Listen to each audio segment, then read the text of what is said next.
Hello, welcome to another episode of Outermost Uncle. This day I will read to you, it's a little long, so bear with me, but it's about my visit to the island, my first visit to San Salvador Island, where my uncle disappeared in 1958. Um, let's get right into it. Taking Uncle Bill's cameras to the place he was last known to have been, San Salvador Island in the Bahamas, was at first just a little spark of an idea. Learning more about my Uncle Bill over the past few months brought a significant shift in my thoughts, moving this photo project from the recesses of my mind to the forefront of my focus. I've been keeping my left eye on the website going.com, formerly Scott's Cheap Flights, waiting for a good deal on a flight to Nassau, Bahamas. There it was. My heart always skips a beat when I know I'm going to get a good deal. Something passed down from my dad's genes, I think. I snagged a flight to Nassau. I spent the first part of the month of February, skipping off blindly and naively into my Bahamian adventure. If I'd only known then what I know now, I would have, one, given my trip more time, like a year on the island. Two, booked my Bahama air flights first. Three, brought different pants. I envisioned how this trip was going to go down. I'd take a scuba lesson. I'd sit on the beach. My cousin and his wife would meet me about 4 days into it. We'd drive around looking for remnants of the Cold War era San Salvador and things my uncle would have seen. Maybe we wouldn't find any. I'd scheduled a psychic reading for the night after my cousin arrived. None of us are exactly sit on the tropical beach type people, but that is exactly what we would do until it was time to depart. That's what I thought. Due to a series of events beyond my control, I ended up going solo for the first few days of the trip. Most flights to anywhere beyond Nassau still originate in Nassau. My flight from Seattle to Nassau was uneventful, even though the Alaska Air crew said it was their very first time landing in Lynden Pindling International Airport. Information that wasn't at all unnerving. Nassau was in the midst of a weird February storm. By the time I left the little airport for the hotel, it was dark of night. The rain was pounding and the wind was whipping sideways. I generally travel with just a carry-on bag, and this trip was no exception. Uncle Bill's cameras were safely stashed inside. The TSA folks had no qualms about hand-inspecting my film. My photo project, shooting Uncle Bill's last known sighting with his own cameras, was taking shape. The taxi driver, Jackie, gave me tips on where to eat while she maneuvered the minivan through flooded roadways and around downed palm trees. I asked her about the violence that had made the news back home. The violence in Nassau that every single person who heard I was going to the Bahamas made a point of telling me about. Jackie said, "Oh no, you don't need to worry about that. That's over where we live, not over here." She said it like it was okay, like where she lives is a completely different world from the tourist side of the island, and I'm sure it is. She said, "It's just gang stuff, like you killed my cat, so I have to kill your dog." Well, okay then. She told me to eat at Twin Brothers and have the cracked conch.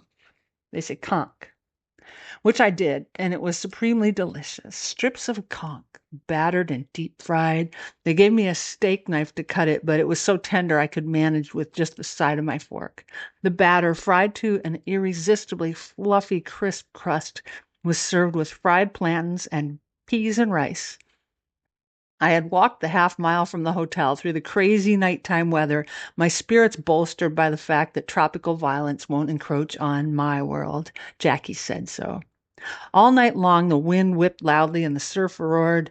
I tossed and turned in that Nassau hotel room, considering the possibility that my next flight might have issues. Finally, I drifted off to sleep. An unseasonable storm, a small aircraft headed to the outermost island of this group of islands, the Bermuda Triangle. What could possibly go wrong? I would like to say the next day dawned. However, I had to be at the airport before it got light, so there was no time to wait for dawn. Once again, Jackie and I careened down water-soaked roadways between whipping palm trees through the light pre-dawn traffic, retracing our route of the night before, Jackie inquiring after last night's dinner and me prattling on about the conch. In the airport, I had a truly authentic island experience, coffee at the departure terminal's Dunkin' Donuts, Donkeys gave me the caffeinated courage needed to finally board that little aircraft that was waiting to take me to San Salvador Island. I had seat 1A. As it turns out, everyone had seat 1A. You simply form a single line, walk outside toward the rear of the little plane, and as you brace yourself against the wind on the tarmac, a flight attendant instructs you to take any seat between rows 6 and 9. The last person to board ended up being my seatmate, a local San Salvador Islander.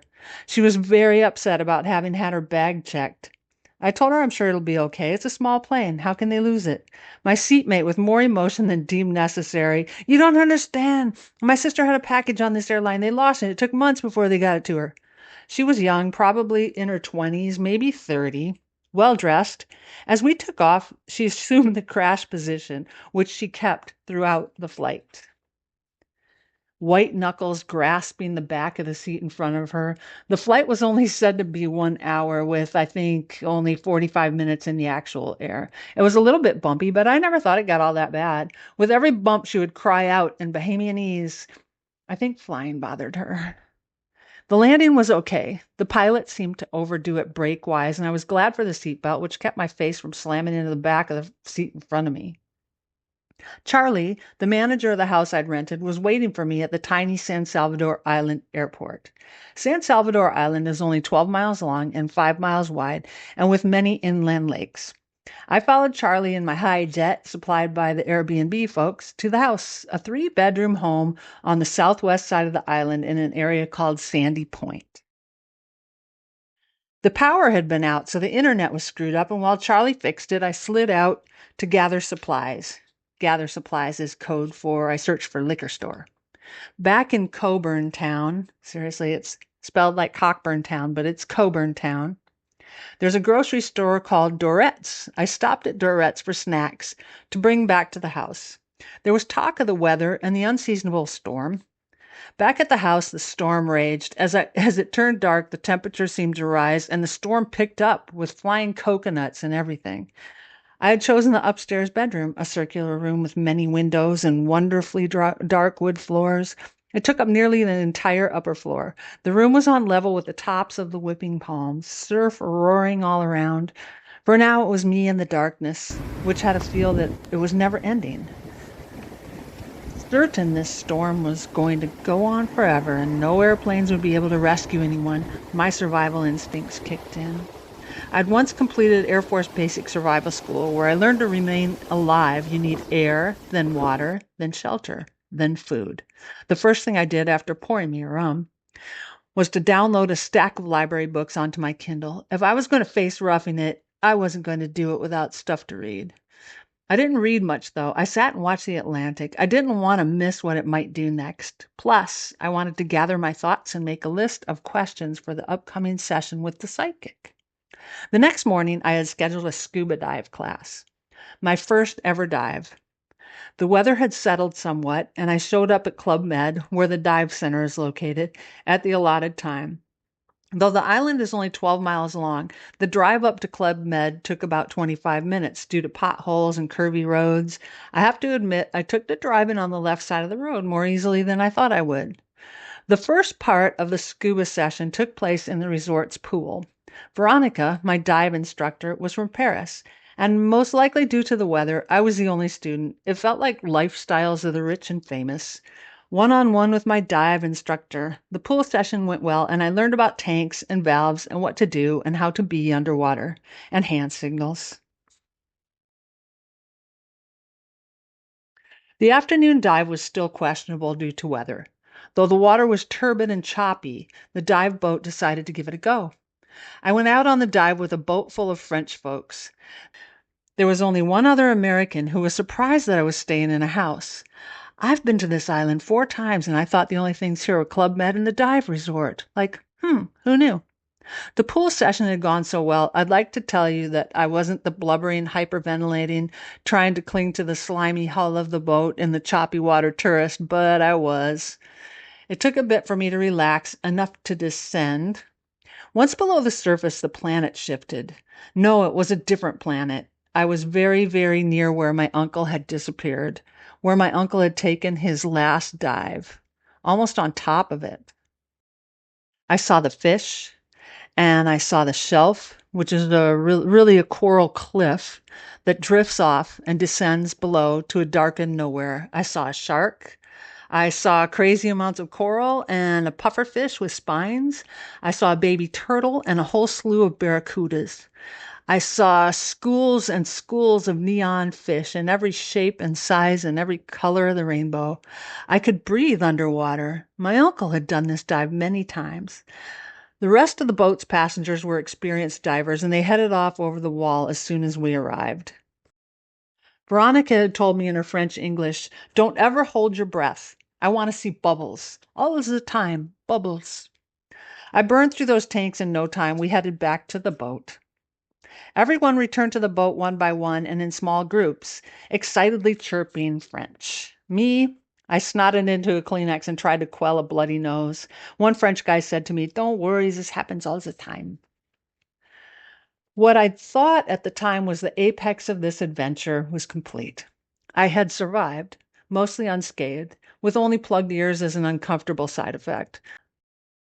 By the next morning, the weather had calmed. The surf was high. I set off for French Beach, just to the south, and a nice little hike. French Beach is up a sand track. I parked the hijet and climbed the dune. There in the sand, I saw some bumps. It turned out to be a conch shell. It was an exciting find.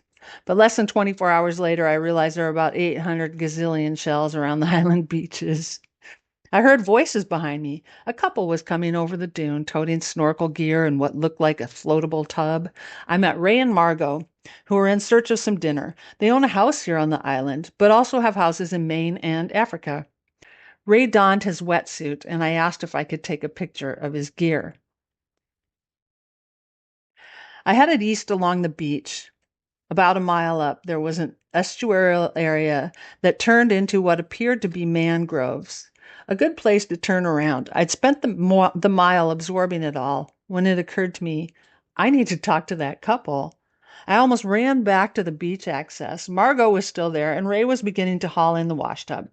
As Ray dragged the washtub over the rocks, Margaux asked, "Did you get anything?" "I'll show you what I got," said Ray. And it was a gargantuan lobster caught off the coast of the Bahamas. The ones, they don't have claws. They have just like these little legs. It's kind of cool. I told them about my uncle and why I was there. Did they know anyone who might know someone who was around during the time when the military bases were here? Nodding their heads toward each other, agreeing, "Yes, you need to talk to Nat Walker." They had a few names for me, among which were Nathaniel, Nat Walker, and Snake Eyes. I gave them my contact info and we parted ways. They were completely oblivious to my hints that I really wanted some of that lobster. Nat Walker lives up by Kenny the Woodcarver. Just ask anyone. That's what they said. Just ask anyone. This is the mantra of the island. Everyone, when asked, finishes their answer with, "Just ask anyone." From Ray and Margaux, I gleaned that Snake Eyes lives in Cockburn Town. Dorette will know where, but just ask anyone. I left them to their meal. When I arrived back at the house, I received a message from Janet's store via WhatsApp. Margaux had gotten the ball rolling by contacting her. Janet is referred to on the island as the ambassador of San Salvador. She is the most genuinely helpful and knowledgeable person I've never met. She mentioned the same names Margaux and Ray had mentioned earlier when asked about how to find Nat Walker. He just lives before Kenny the Woodcarver. Just ask anyone.